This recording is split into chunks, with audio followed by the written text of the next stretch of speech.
Hello guys, তোমরা সবাই কেমন আছো? আজকে কিছু কমেন্টে রিপ্লাই দিব। তোমরা অনেকেই অনেক কথা বলছো যে ওর বাড়ি কোথায়, আমার বাড়ি কোথায়, আমাদের কিভাবে পরিচয় হয়েছিল না হয়েছিল, সব কিছু আজকে বলবো কমেন্টে। অ্যাকচুয়ালি কি তোমরা অনেকে অনেক কমেন্ট করছো যে দাদা ভাই তুমি কোথায় কাজ করো, তুমি কি বাঙালি পারো না, প্রীতির সাথে তোমার কিভাবে দেখা হচ্ছে, তোমাদের লাভ স্টোরি বিষয়ে কিছু বলো, প্রথম কই দেখা করেছিলা তোমরা, আর আমি আমার বাঙালিতে আমি কেন ব্লগ করি না, তোমার বাড়ি কোথায়, প্রীতিদির বাড়ি কোথায়। তো অনেকে অনেক ধরনের কমেন্ট তোমরা করছো। তো এরই কিছু কমেন্ট আমরা রিপ্লাই দিতে চাই তোমাদেরকে, কারণ আর অনেক ফ্রেন্ড বাংলাদেশ থেকে আমাদেরকে জিজ্ঞাসা করছে যে তোমাদের বাড়ি কোথায়। আর আমাদের ভিডিও কলের যেগুলো ভিডিও, এত support guys, thank you so much এত সাপোর্ট করার জন্য। আমাদের ভিডিওগুলোতে এত ভিউজ, এত লাইক, এত কমেন্ট, আমরা ভাবতেও পারি না এরকম সাপোর্ট পাবো তোমাদের। তো এর জন্য অনেক অনেক ধন্যবাদ সবাইকে। তো গাইস এখন আমরা কিছু কমেন্টের রিপ্লাই তোমাদেরকে দিতে চাই। দেখো অনেকেই আমাদেরকে জিজ্ঞাসা করে যে দাদা তোমার বাড়ি কোথায়, প্রীতিদির বাড়ি কোথায়। তো আমার বাড়ি হচ্ছে আসাম, আসাম স্টেট, আসাম ইন্ডিয়াতে।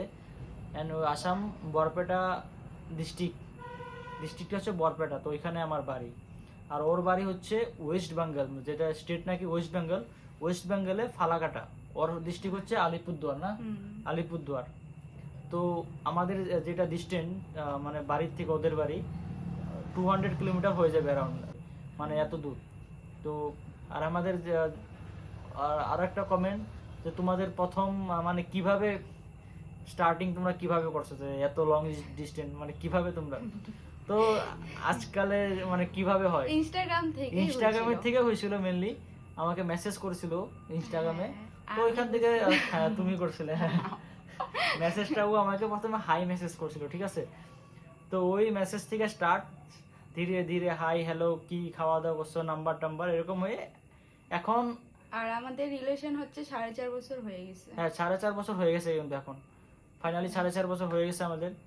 আর এখন আমাদের এটা পরে বলবো, ঠিক আছে, এটা এখন বলবো না, এটা আমাদের সিক্রেট, তোমরা ব্লগে দেখতে পারবে, ঠিক আছে। হ্যাঁ, আর আমাদের বিয়ে বিয়ে নিয়ে বলছে অনেকে। হ্যাঁ অনেকে বলছে তোমাদের বিয়ে হয়ে গেছে কি হয় নাই। দেখো আমাদের বিয়ে তো হয় নাই, বাট অলমোস্ট সেট, কারণ আমাদের ফ্যামিলিও জানে, ওর ফ্যামিলিও জানে। তো এরকম কোনো অসুবিধা হবে না যে এটা ফিউচারে যে বিয়ে হবে না অমুক না তমুক না, এটা 100% হবে। আমরা এখন মানে কি আমাদের টাইম দরকার, কারণ ওরও বয়স হয় নাই, একটা যেটা নিয়ে একটা মেচোর মানে ওইরকম একটা হয় নাই, আমারও বেশি বয়স হয় নাই।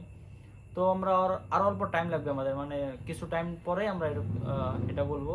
এখন তো আপাতত বিয়ে করার প্ল্যানিং হয় নাই, বাট দেখতে পারবা কয়দিন পরে একটা ব্লগ আসবে, দেখতে পারবা। আর কয়দিন পরে একটা ব্লগ আসবে, হ্যাঁ, যেটা নাকি আমাদের ফ্যামিলি ওদের ফ্যামিলি কিছু একটা স্পেশাল আছে গাইস তোমাদের জন্য। তো এটা এখন বলবো না, ঠিক আছে। তো বিয়ে করাটা তোমাদের ক্লিয়ার, আমার বাড়ি কোথায় ওইটা হয়ে গেছে। অ্যান্ড দেন ওর সাথে কিভাবে আমি রিলেশনে আসলাম ওইটাও হয়ে গেল। অ্যান্ড অনেক বাংলাতে কেন কথা বলো না এটা বলো। অনেকে বলছে বাংলাতে তুমি কেন কথা বলো না। দেখো ফ্রেন্ড, আমার বাঙালি মানে কি, আমি যে জায়গাতে থাকি ওই জায়গাতে বাঙালিটার যেটা টোন ওটা অন্যরকম, মানে যেটা নাকি পিওর বাঙালি ওই রকম না। তো আমারও মাঝে মাঝে কি, যেটা নাকি আমাদের বাড়িতে আমরা যে বাঙালিটা ইউজ করি ওই বাঙালিটা আমার মুখ দিয়ে বের হয়ে যায়। তো ওইটা বের হওয়ার পরে কিরকম আনকমন লাগে, তো এর জন্য আমি বাঙালিটা খুব কম ব্যবহার করি গাইস।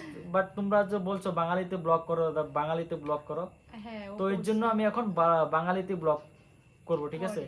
হিন্দিতে মাঝে মাঝে করব, যদি কোনো আমার কনফিউজ হয়ে যায় মাঝে হিন্দিও বলবো। বাট বাঙালি মানে কি, বাঙালি বলতে আমার কোনো অসুবিধা না, বাট বাঙালি আমার যেটা প্রনাউন্সটা মানে একটু অন্যরকম হয়ে যায় মাঝে মাঝে। মানে মাঝে মাঝে মানে মাইন্ডে তো আসে না যে ব্লগ করতেছি, বাট সাডেনলি যেটা আমরা বাড়িতে ইউজ করি তো ওইরকম হয়ে যায়। তো এর জন্য বাঙালিতে ব্লগ করা হয় না, বাট এখন আমি বাঙালিতে ব্লগ করা স্টার্ট করেছি তোমরা রিকোয়েস্ট করার জন্য। আর আমি এটা কন্টিনিউ করবো, বাঙালিতেই ব্লগ করবো, ঠিক আছে। আর আমাদের অনেক ফ্রেন্ড বাংলাদেশ থেকে কমেন্ট করছে। তো যারা যারা বাংলাদেশ থেকে আমাদের ভিডিও দেখো, যারা যারা বাংলাদেশ থেকে আমাদেরকে সাপোর্ট করছো, তো অনেক অনেক ধন্যবাদ। আমরা ভাবিনি যে এতটা সাপোর্ট পাবো, এবং কি আমাদের এইখানের থেকে ইন্ডিয়ার থেকে অনেক অনেক লোক সাপোর্ট, মানে আমরা ভাবতেই পারি না এরকম হয়ে যাবো গাইস। মানে এটা মানে কি একটা স্বপ্নের মতো, মানে সত্যি হঠাৎই একটা ভিডিও ভাইরাল হয়ে গেল, তারপর ব্যাক টু ব্যাক তোমরা এত সাপোর্ট, এত ভালোবাসা, সত্যি এর জন্য অনেক অনেক থ্যাংক ইউ এত সাপোর্ট করার জন্য। কারণ এটা একটা মানে কি ভাবতে পারি না গাইস, ফাইনালি হয়ে গেছে।